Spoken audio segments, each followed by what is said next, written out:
Hi everyone, welcome to the very first of my new long-form cooking series. My name's Walid. I'm a Palestinian American raised in Southern California. Both my parents are Palestinian. My dad is from Safad, which is a small city up in the north of Palestine, and my mom is from Gaza. I grew up eating some really good foods. My mom's a really good cook, and her friends are also really good cooks as well. So I was really blessed to be kind of surrounded by all of that. I want to dedicate this series to really diving deep into the world of Arab cooking, and most specifically, Levantine cooking. This makes up the countries of Palestine, Lebanon, Syria, and Jordan. I feel like our food and culture isn't really represented well in the world. We're just lumped into Middle Eastern or Mediterranean cooking, but the truth of it is that every region across the Middle East and Mediterranean has their own unique cuisine and lifestyle. So I really want to give a spotlight to the world that I come from. I like to start with the fundamentals, and what better way than a quick tour through our basic items. So without wasting any more time, these are the basic items you'll find in a typical Levantine kitchen.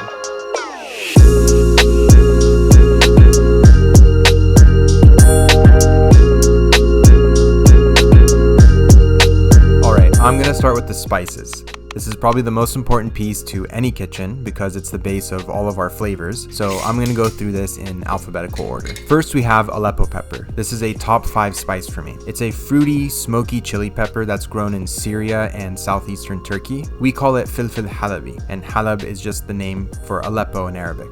It gives your dish anywhere from a mild to medium heat, and it has a really nice deep red color. I use it to garnish almost every dish. Honestly, I use this almost as much as I use salt, so Aleppo pepper is a great one to start off on. Next, we have allspice. This is actually native to the Caribbean, but it's essential to the Levant now. Through old trade routes, it's made its way over, and now it's the backbone of our cuisine. We use it in both whole and powder form. There's a purpose for both, and it gives your dish a really deep, aromatic, warm flavor. You just need to give allspice one smell and you'll understand, you'll recognize it in your food once you really understand the smell of it. Next is anise seed or anise seed. This is also native to the Levant. It has a really sweet, licorice kind of flavor. I wasn't a big fan of this growing up, but now as an adult and tasting all the different things we make with it, I've come to appreciate it. It's mainly used in our desserts and pastries and teas and things like that. So it's a very light and nice delicacy, I think. Next, we have bay leaves. This is another native plant to the Mediterranean. We use them fresh or dried, doesn't matter. But this adds a really deep aroma to your dish. I know lots of people joke about how they don't think bay leaves add much flavor. But if you do a side-by-side test, like something with bay leaves and something without, it's very obvious what has the bay leaf. And bechamel is something that I really notice it in. That's like the one that I go to. Like a bechamel with bay leaves and a bechamel without it, it's very obvious. So we use these as whole leaves. We'll drop them in our broth or something, and it will steep with the water or milk or whatever it is and add its flavor to it. Next, we have black and white pepper. In Arabic, filfil aswad or filfil abyad. This originates actually in India. It became one of the first globally exchanged spices to enter our cuisine. We all know what pepper does. It adds a very gentle heat to your dish. And what's the difference between white and black pepper? I always wondered. Black pepper is black pepper. White pepper is just black peppercorns where the outer layer is just shaved off and the center of your peppercorn is actually kind of white. So that's something interesting I learned while putting this all together. You want to use the black and white pepper based on your presentation. If you're doing a light colored dish, maybe you'd want to use a lighter pepper if you don't want it to show, or use the black pepper if you want it to be, show some contrast to your dish. So it just comes down to choice because the flavor is the same. Next, we have cardamom. In Arabic, we call this hel. It's also another spice that comes from India. It's a very floral, citrusy spice that became central to our lifestyle and our hospitality especially. We use it in almost all of our dishes, and we use it very specifically in our Arabic coffee. That's what gives it its signature flavor. Most countries just use the coffee by itself, but I don't know why we threw cardamom in it, and I love it, honestly. I can't get enough of it. It is one of the pricier spices, but I think it's a really, really elegant flavor and is very worthwhile. Next, we have cinnamon. In Arabic, we call this irfa. It's a spice that originates from South Asia actually, and it traveled through the ancient trade routes into the Levant. We use it not just for sweetness, but we use it for our savory dishes as well. It's actually a very prominent spice, believe it or not, in lots of our chicken recipes and red meat recipes. It's another very strong backbone to our cuisine. We use it again in whole and powder form, just depends on the purpose, but it's very, very, very, very common in our food. Next we have cloves. In Arabic we call this one qurunful. It's again from Southeast Asia, and it's a really strong spice, and it's used very sparingly for depth. It has a really deep brown color and a very deep aroma and fragrance. We also use it in whole and powdered form, and we use it, like I said, very sparingly because it does have such a strong flavor. But when it's added just the right amount of it, it really balances your dish, and it's very, very nice. It's one of my favorite fragrances from all these spices as well. Next we have coriander. In Arabic we call this kuzbara. It's another one of the few spices that's actually native to the Eastern Mediterranean. We use both the seed and the leaf, which is the cilantro leaf, and it's a foundational piece to our cooking. We use it in things like our falafel, we use it as garnish, we do sauces with it. It's just an important piece to all of our cuisine, and I think it's common all over the world and also with us. Next we have cumin, or as we say, kammun. It's an ancient spice from the region. I think we use a lot of cumin in our cuisine compared to the rest of the world. Every time I think of cumin, I think of ful mdammas. That's like the most obvious place that we use cumin. We use it in the powdered form and whole, but I think this is probably one of the most commonly used spices in our cuisine as well. Next, I don't know if we can call this a spice, but this is a dried lemon. It's something that comes from the Gulf, and what we do is we poke a lot of holes in it and then drop it into our pot of stew or soup and let it boil along with the soup. It adds a very, bright, tangy acidity, kind of like what a lemon would do, but because it's dried, it has a different flavor about it. I don't know how to explain it, but it still gives the same acidity as a lemon, but there's like a deeper flavor around it. But yeah, just poke a few holes in them, drop it into your soup or stew, and it'll take care of the rest. Next is another one of my favorites. This is dried mint, or as we call it, nana nashfe, which means mint dried. It's a staple used in our salads, in our yogurt dishes, in tea and dressings. It's used all over. Mint is a favorite of ours. It has a cool herbal taste that I think really defines our region. Mint is a weed, and weeds grow like crazy, so mint is it's everywhere, man, and I absolutely love it. Next we have nutmeg. This is another Asian spice that made its way over to us. We also use this in whole and powdered form, and we use it sparingly as well. It's used in a lot of our savory dishes, a lot of our cooking, but it's also used in some of our desserts, just like how you'd see normally. We'd grate some nutmeg over a dessert or something like that, and it's a nice flavor. I like it. Next we have paprika. This is a very common spice to use. I think of paprika as a coloring spice. It doesn't have much heat to it or much flavor. It's really just like a red bell pepper essentially that's been dried up and powderized. So if you want to make something like chicken or fish and you want it to just have some pop of color to it, this is where we use paprika. Next we have red pepper or red pepper flakes. I think this is a more, modern addition, but it's used to be a stronger heat than like Aleppo pepper. It just comes down to preference. If you want to add some heat without too much, you can kind of control it with this. We all use red pepper. I think this is a very, very common thing worldwide. Next we have saffron, or as we say, za'afaran. This is a gem of a spice. It actually comes from the ancient Persian Empire. It has a really, really unique, bright, floral flavor, and it gives a really nice deep red color. It's normally reserved for very special occasions or special dishes and celebrations. It's one of the most expensive spices in the world. It's very hard to grow. The conditions have to be just perfect, and harvesting it is extremely delicate because we don't want to break these threads. When I do get saffron, I always try to get Iranian saffron. Next we have sesame seeds. Sesame seeds is actually what tahini is made of. First, we take sesame seeds and it gets toasted, and then we blend them with some oil to create a paste, and it's also essential to our za'atar, and I'll share more about za'atar in a little bit. But yeah, sesame seeds, whether we use them whole, toasted, or grinded into a paste, very, very important, and also a very ancient spice or ingredient used in a lot of our food from the early days. Next we have sumac, or summat as we say.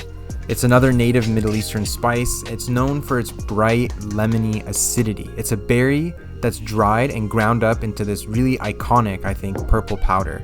It's essential to things like our salads, za'atar blends, and also just our Palestinian classic dish. It's called msakhan. It's a chicken dish, chicken and onion dish. This is something pretty much the whole Middle East cannot live without. Whether you're Arab or Iranian, Afghani, or even into the northern African areas, you need some mat in your life. It's a very important piece. And last we have turmeric, or as we call it, kurkum. This is another spice that originates from South Asia. It's the iconic bright yellow spice, and it brings a kind of earthy bitterness in your food.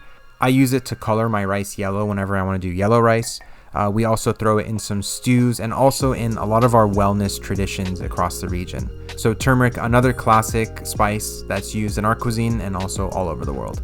And really quick, I'm going to take a second and plug my spice brand, Zawi Spices. Here I have 3 spice blends that are essential to Levantine cooking. The first and most popular is Arabic 7-spice or baharat, which just translates to spices. It's made up of allspice, cumin, coriander, cloves, nutmeg, cardamom, and cinnamon. Some households might have a slight variation of it, but more or less it's the same thing. Second, we have Mama's chicken spice, which is used in a lot of my family's chicken dishes. My mom has a blend she likes to make of allspice, cinnamon, black pepper, nutmeg, cardamom, and cloves.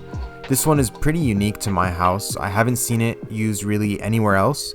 It's a really deep, warm flavor, unlike any other chicken seasoning I've had anywhere else. And last, I have a salad blend, or you can call it a garnish.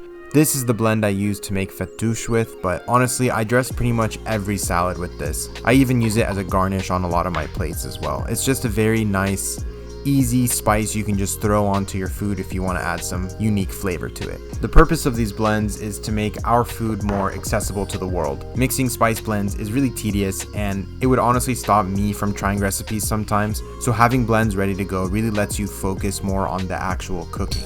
These 3 blends are available at zawispices.com. I'll leave the link in the description below, and you can use the code ZAWI10 for 10% off your first order.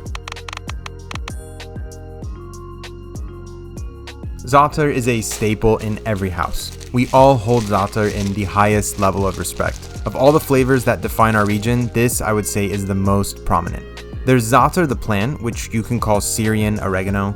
It's like a cross between oregano and thyme, but it also belongs to the mint family, so they're just some distant cousin of one another, like the ones we all have. This plant is used in different ways to make our blend that we call za'atar. So there's za'atar the plant, and then there's za'atar the blend. The blend is usually made of za'atar, summat, toasted sesame seeds, and salt. But there's always going to be some small variation because people like to experiment and come up with new flavors. And dukka is a Palestinian style of za'atar that has a more tart flavor. It's a wheat-based blend that we eat alongside the regular za'atar. So these are traditionally eaten with a really nice olive oil and fresh bread. You just dip the bread in the olive oil and then in your za'atar or dukka. And we also spread it on dough and bake it to make men'ushe or menaish, which is basically a za'atar pizza, for lack of a better term. Now onto our produce and herbs. I think these are like the most commonly purchased things because I use them so much. First off, we have mint. Like I said earlier, this is native to the Mediterranean and it's a weed. It grows crazy. It grows all over. We use it in our salads, teas, yogurt dishes, and even some drinks like the famous Lebanese mint lemonade. I think this is a symbol of freshness and hospitality. I really enjoy mint. I can't get enough of it. Next we have parsley. This also originates in the Mediterranean. I think it's essential to our identity. Without it, we wouldn't have dishes like tabbouleh or falafel or taratur. Parsley is used a lot as a garnish for our food as well. It's just a very simple flavor that goes with so many of our dishes. Next we have green onion. This is mainly used for like raw crunch, or you can cook it down for some sweetness, but I also use it a lot as a garnish. It goes really well with our potato and eggs, bela potata. That's a great way to use it. Also in tabbouleh, it's a really nice addition, along with mint in tabbouleh. Next we have cilantro, and like I said earlier, it's the plant part of coriander. It's also native to the Eastern Mediterranean. It's used a bit less than parsley, I'd say, but it's still an essential herb. Next we have dill. It's an herb of the ancient Mediterranean times. We used it mostly with our salads, rice, fish, things like that. It's a really unique kind of grassy flavor. We use both the plant and the seed. The plant more for the mild flavor and the seeds if you want a really concentrated flavor. Next we have sage. This is native to the Mediterranean as well, and it's actually very important to Palestinian culture. We call it maramiye. We use it mainly as a healing tea, like if you get sick, we drink this tea, or even just as a daily ritual, you drink this tea. We also use it in our cooking. It kind of perfumes, like we'd sit and let it steam with some rice at the end, or with butter we'd mix it together, or we'd even use it to brush our red meats with it. It's a very unique and very delicate and elegant flavor, I'd say.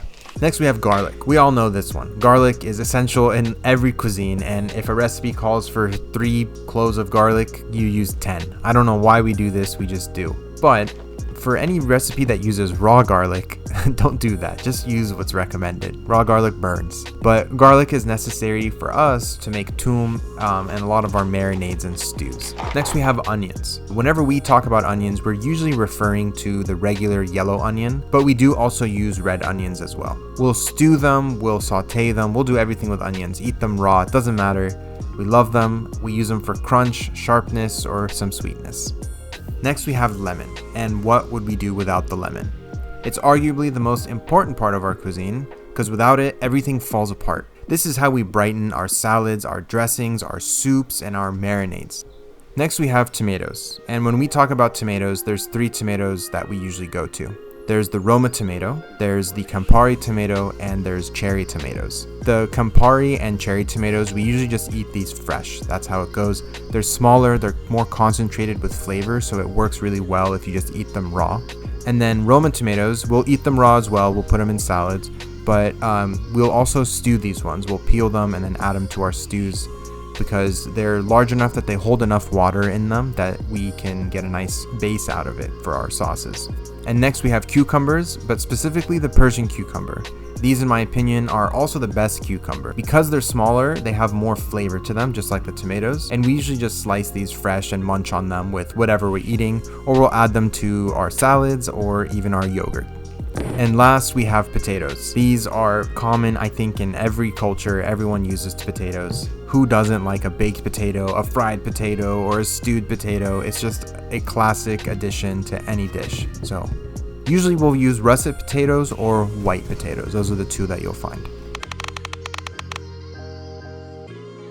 Now on to our grains, beans, and legumes.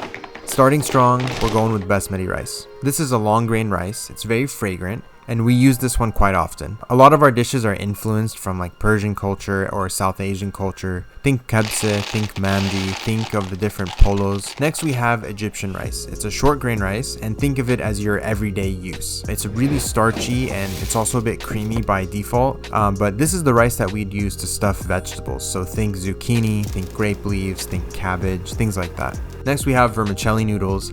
Vermicelli noodles are thin wheat noodles, and we toast them usually to make a dish called ruz b'sha'riyya. It's rice cooked with noodles. We toast the noodles in ghee, and then we add the rice and toast it all together. It comes out very tasty. It's very nice, and we use it for a majority of our dishes. When we make rice, we usually make vermicelli noodles with either Egyptian or basmati rice. Next we have bulgur. We call it burghul. It's a cracked parboiled wheat. It's also native to our region. It's a staple in our cuisine, used in things like tabbouleh, in kubbe, and so many more. It has a kind of nutty flavor, I'd say. It's very nutritious, and it's actually very, very quick to cook. Next we have brown lentils. I eat these pretty frequently. They're the base of mjaddara and a lot of different soups and stews. And then we also have red lentils. They're also used for soups and stews as well. They cook even faster than the brown lentils, and they get really creamy when you cook them, so you'll see these being used from time to time. Both are extremely nutritious and they're very high in fiber, so it's a really good meal to have every day. Next we have chickpeas, the almighty chickpea, one of the oldest cultivated legumes in the Eastern Mediterranean. It's another foundational piece of our cuisine. It's the base of dishes like hummus, falafel, and a lot of other mezze dishes. This, I think, is tied to our identity forever. Next we have fava beans. These are really tasty beans that were being used in the Middle East for a very long time. It's used in things like fulum dammas, the Egyptian falafel, which they call ta'miyya, and a lot of stews and so many more. It's very hearty, it's earthy, it's one of my favorite beans. I think of all the beans out there in the world, I think the fava bean is my favorite. And last we have frike. This comes from durum wheat. It's harvested early and then roasted over fire and then boiled until it's soft and fluffy. It's smoky, it's nutty, it's very nutritious, and we use it in a lot of soups, and sometimes we'll use it like in place of rice. It's very delicious. Frike is one that not many people have tried, and I think it's worthy of trying. And for our last section is a bunch of items that I didn't know how to categorize, so I made it into a big list. Starting off with mastic. This is a resin from the mastic tree. It's used in our desserts primarily. When you grind it down, it turns into this powder, and when it dissolves, it creates a really stretchy element. It does have a kind of piney flavor, but it's really more for the texture. So if you've heard of buza, this is how they get that stretchy ice cream in the Middle East. Next is mahlab. This is made from the kernel of the St. Lucie cherry pits. It's also native to the Mediterranean, and we use this mostly in baking breads and pastries. So our ma'moul cookies use this mahlab. It has a very distinct flavor. If you've had ma'moul, you know the flavor I'm talking about. It's a very floral, almost like an almond cherry aroma, because it comes from a cherry pit, so makes sense, right? But I always associate it with like holidays and celebrations. Next we have rose water and orange blossom water. These are distilled from roses and orange blossoms that are grown around the Levant. We use it mostly in our desserts. Sometimes we use it to flavor our waters, just to add a little bit and dilute it in a lot of water to give some flavor to it. But it's just really deeply tied to like the springtime and summertime. That's really when I think of this. Next we have pomegranate molasses. This is very popular in Lebanon. It's a thick, tangy reduction of pomegranate juice. It's used mostly in dressing, so if you're making a salad, they'll typically add pomegranate molasses to it. They might put it in marinades or even in some of their dishes to add some acidity to it. Next is tahini or tahine. This, like I said earlier, is ground up sesame seeds mixed with oil to create like a really thick paste. It's used in hummus, it's used in a lot of dressings and sauces, and even in desserts. It actually goes really well with chocolate, believe it or not. It's rich, it's nutty, and I would say this one's deeply traditional. Next is olive oil. This one is very deeply tied to our identity. We grow the best olives in the world. It's the backbone of our culture. We don't just use it for cooking and like consuming, but we use this for our hair, for our skin, when we're sick, when we're not sick. It's something that we're all just very proud of. And this brand here, Legumes, that I'm sharing, is a Lebanese olive oil. It comes from the Qadisha Valley in northern Lebanon. It's actually a UNESCO World Heritage Site. And I know the owner, and her cousin is actually a monk at the monastery that harvests the olives there. It's all single origin, it's all cold pressed. It's the most delicious olive oil I've ever had, and it's the only olive oil I use. I use it exclusively, and I am not paid to say this. I just genuinely really love it so much. Next we have ghee or semne. This is clarified butter used all across the Arab world and really all across Asia. It adds a really nice nutty richness to your rice or pastries or meat.